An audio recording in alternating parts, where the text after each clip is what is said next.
देखो, नमस्कार सभी को। आज है 17 दिसंबर 2025। हम करने वाले हैं आज करंट अफेयर। ठीक है। आज का हमारा सुविचार है, रास्ते कभी खत्म नहीं होते, बस चलने का हौसला होना चाहिए। ठीक है, तो चलिए शुरू करते हैं। आज का हमारा पहला क्वेश्चन है, भारतीय जनता पार्टी बीजेपी ने हाल ही में किसे अपना राष्ट्रीय कार्यकारी अध्यक्ष नियुक्त किया है? तो ये किया है नितिन नवीन को। किसको किया है? नितिन नवीन को। ठीक। पार्टी के संगठनात्मक ढांचे में कार्यकारी अध्यक्ष का पद तब तक महत्वपूर्ण है जब तक पूर्णकालिक अध्यक्ष को जिम्मेदारियों में सहायता की आवश्यकता होती है। ठीक है। कुल मिला के जो पूर्व में अध्यक्ष रहे हैं, ठीक, उनको जब जिम्मेदारियों में सहायता की आवश्यकता होती है, ठीक है, तब अन्य अध्यक्ष की नियुक्ति की जाती है। ठीक है। तो भाजपा ने अपने जो राष्ट्रीय कार्यकारी अध्यक्ष नियुक्त की है वो नितिन नवीन को की है। किसको? नितिन नवीन को। ठीक है। अगला क्वेश्चन हमारा, भारत ने हाल ही में किस देश को हराकर पहली बार स्क्वैश विश्व कप का खिताब जीता है? तो ये हांगकांग को हराकर। किसको?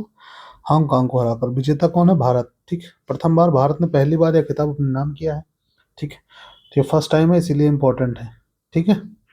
खिलाड़ी इस जीत में सौरव घोषाल और ज्योत्सना चिनप्पा जैसे अनुभवी खिलाड़ियों का बड़ा योगदान रहा। ठीक है। तो इसमें क्वेश्चन बनेगा, अभी सौरव घोषाल किस खेल से संबंधित है? ठीक। तो ये है स्क्वैश। ठीक।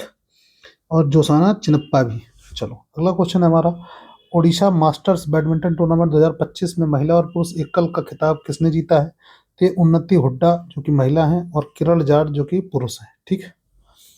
बैडमिंटन वर्ल्ड फेडरेशन ये टूर्नामेंट BWF टूर का हिस्सा है जो भारतीय खिलाड़ियों को वैश्विक रैंकिंग में सुधार करने में मदद करता है। ठीक है। अगला क्वेश्चन है हमारा, भारतीय नौसेना का कौन सा सिला हुआ जहाज प्राचीन समुद्री व्यापार मार्गों का पता लगाने के लिए ओमान की यात्रा पर जाएगा? कहाँ की? ओमान की यात्रा पर। तो ये जाएगा INSV कौंडिन्य। कौंडिन्य, INSV कौंडिन्य। ठीक है। यह एक सिला हुआ जहाज है, स्निज शिप मतलब स्टिज शिप, सिला हुआ। ठीक। जो प्राचीन लकड़े के जहाजों के निर्माण की तकनीक को दर्शाता है। ठीक है। ये पुराने जहाज होते हैं, ठीक है, जो कि सिले हुए मतलब जैसे कपड़ा सिला जाता है उस टाइप के होते हैं। ठीक है। लकड़ी के जहाजों के निर्माण की तकनीक ही दर्शाता है। प्राचीन समुद्री रेशम मार्ग और व्यापारिक संबंधों को पुनर्जीवित करना इसका उद्देश्य है। ठीक है। अगला क्वेश्चन है हमारा, मध्य प्रदेश के किस टाइगर रिजर्व को राज्य में चीतों के तीसरे आवास के रूप में विकसित करने की मंजूरी दी गई है? तो ये दी गई है वीरांगना दुर्गावती टाइगर रिजर्व, नौरादेही। कहाँ? वीरांगना दुर्गावती टाइगर रिजर्व, नौरादेही। ठीक है। स्थान कौन सा है ये? यह सागर दमोह नरसिंहपुर मध्य प्रदेश। ठीक है। यहाँ पे टाइगर रिजर्व बनाया जाएगा। प्रोजेक्ट चीता, कुनो नेशनल पार्क और गांधी सागर अभ्यारण्य के बाद यह चीतों के लिए तीसरा स्थान होगा। ठीक है। पहला कौन सा है? कुनो नेशनल पार्क। दूसरा कौन है? गांधी सागर अभ्यारण्य। ठीक है, ध्यान रखिएगा।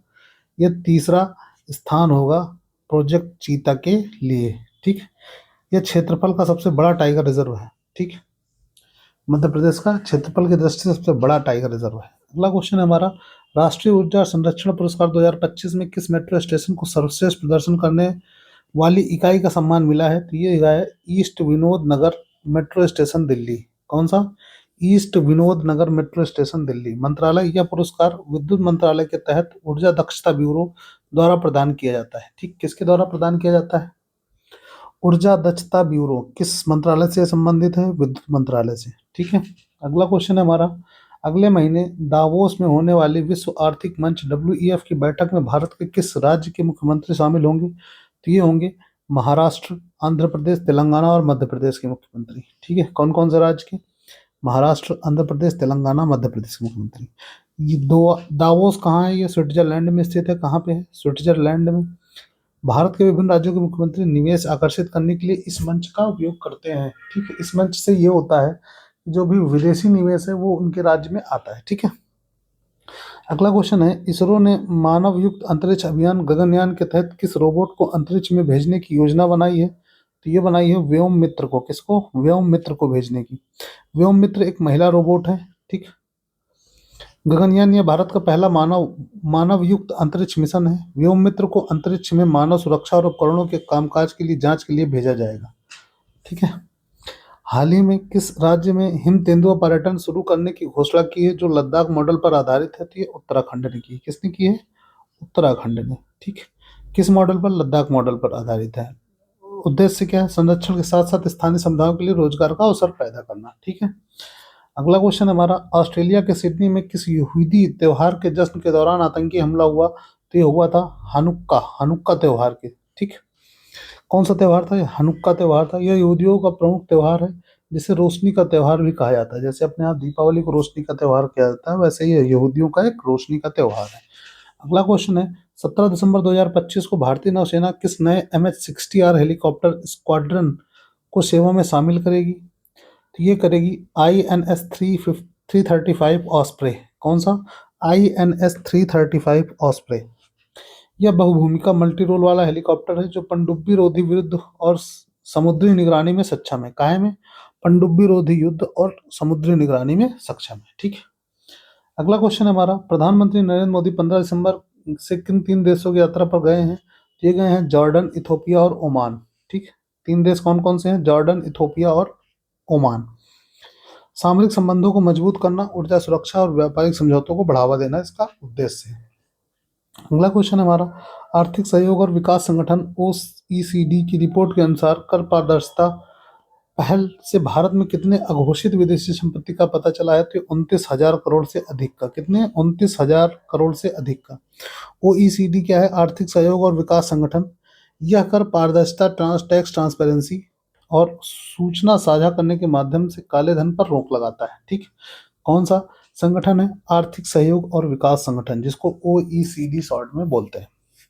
अगला क्वेश्चन है, उपराष्ट्रपति ने हाल ही में किस तमिल सम्राट के सम्मान में एक स्मारक डाक टिकट जारी किया है? तो ये है पेरिम्बडुड्डू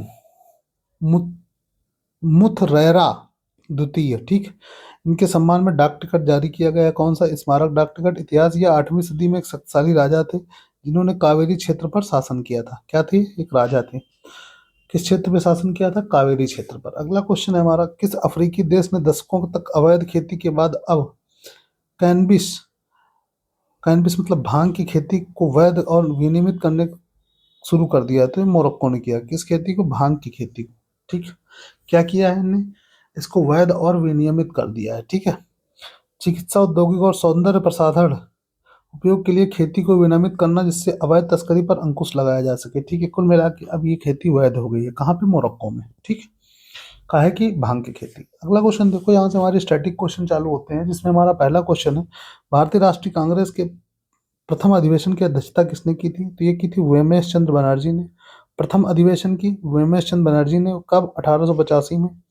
बॉम्बे गोकुलदास तेजपाल संस्कृत कॉलेज में यह अधिवेशन हुआ था। ठीक है। अगला क्वेश्चन है हमारा, होजगिरी नृत्य किस राज्य से संबंधित है? तो ये त्रिपुरा संबंधित है। किससे है? त्रिपुरा से। समुदाय, यह रियांग जनजाति की महिलाओं द्वारा किया जाने वाला एक पारंपरिक नृत्य है। कौन सी? रियांग जनजाति द्वारा। ठीक है। होजगिरी नृत्य त्रिपुरा का है। किस समुदाय द्वारा? रियांग समुदाय द्वारा इसकी किया जाता है। मानव रक्त का पीएच मान कितना होता है? तो ये होता है 7.5, 7.4। रक्त की प्रकृति हल्की क्षारीय मतलब स्लाइटली अल्कलाइन होती है। कैसी होती है? Slightly alkaline. अगला क्वेश्चन है, शेरशाह सूरी का मकबरा कहाँ स्थित है? तो ये है सासाराम, बिहार में। कहाँ पे? सासाराम, बिहार में। वास्तुकला, यह एक कृत्रिम झील के बीच में स्थित है और इसे भारत में इंडो इस्लामिक वास्तुकला के उत्कृष्ट उदाहरण माना जाता है। ठीक। कौन सा वास्तुकला है? इंडो इस्लामिक वास्तुकला। कृत्रिम झील के बीच में स्थित है, सासाराम, बिहार में है। किसका मकबरा? शेरशाह सूरी का। अगला क्वेश्चन है, पेंसिलिन की खोज किसने की थी? तो ये की थी अलेक्जेंडर फ्लेमिंग ने। किसने की थी? अलेक्जेंडर फ्लेमिंग ने। कब की थी? 1928 में। यह दुनिया की पहली एंटीबायोटिक थी, जिसने चिकित्सा जगत में क्रांति ला दी थी। क्या थी? पहली एंटीबायोटिक। दुनिया की पहली एंटीबायोटिक कौन सी थी? पेंसिलिन थी। 1928 में इसकी खोज हुई थी। किसके द्वारा की गई थी? अलेक्जेंडर फ्लेमिंग के द्वारा। ठीक है। तो आज की करंट अफेयर हमारी यहीं तक रहेगी। मिलते हैं अगले वीडियो में, तब तक के लिए बाय बाय, टेक केयर।